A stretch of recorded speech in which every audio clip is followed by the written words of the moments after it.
Dhurandhar the revenge Aditya Dhar గారి యొక్క latest cinema.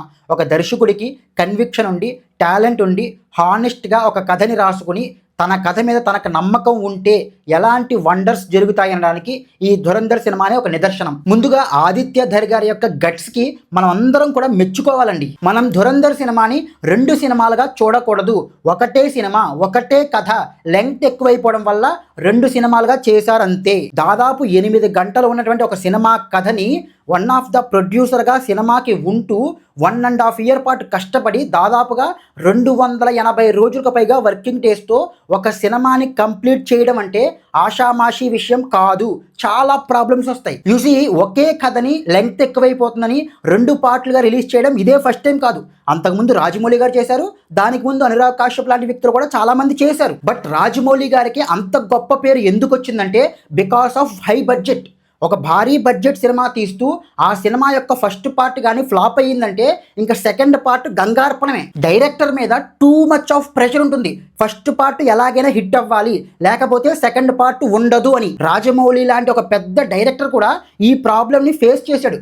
Baahubali part 1కి ఫస్ట్ రోజు నుంచే డివైడ్ టాక్ ఎక్కువగా రావడం వల్ల పార్ట్ 2ని ఎలా కంప్లీట్ చేయాలని అర్థం కాక బడ్జెట్ తగ్గించి ఎలాగలో కంప్లీట్ చేసేద్దామని చాలా ప్లాన్ వేసుకున్నారు రాజమౌళి గారు. కానీ లక్కీగా తర్వాత బాహుబలి పార్ట్ 1 అనేది పెద్ద హిట్ అయిపోవడం వల్ల ఆయనకి పార్ట్ 2కి బడ్జెట్ ఎక్కువగా లభించింది. తద్వారా మంచి రిలీజ్ కూడా వచ్చి అది పెద్ద బ్లాక్ బస్టర్ అయ్యింది. కానీ ఆదిత్య ధర్కి ఈ ధురంధర్ సినిమా తీయడం ఇంకా కష్టం. ఎందుకంటే డైరెక్టర్కి పెద్దగా క్రేజ్ లేదు. అంతకుముందు డైరెక్టర్గా తీసిన ఉరి సినిమా పెద్ద హిట్ అయినప్పటికీ కూడా ఆ సినిమా వచ్చి దాదాపు 5 సంవత్సరాలు అయిపోయింది. క్రేజ్ అంతా కూడా తగ్గిపోయింది. ఇంకా హీరో అని చెప్తే హీరో అన్నీ కూడా ఫ్లాపుల్లోనే ఉన్నాడు. సినిమా బడ్జెట్ ఎక్కువ, దాదాపు 8 గంటల సినిమా 2 పార్ట్లుగా రిలీజ్ చేయాలి. డైరెక్టర్ మీద క్రేజ్ లేదు, హీరో ఏమో ఫ్లాపుల్లో ఉన్నాడు.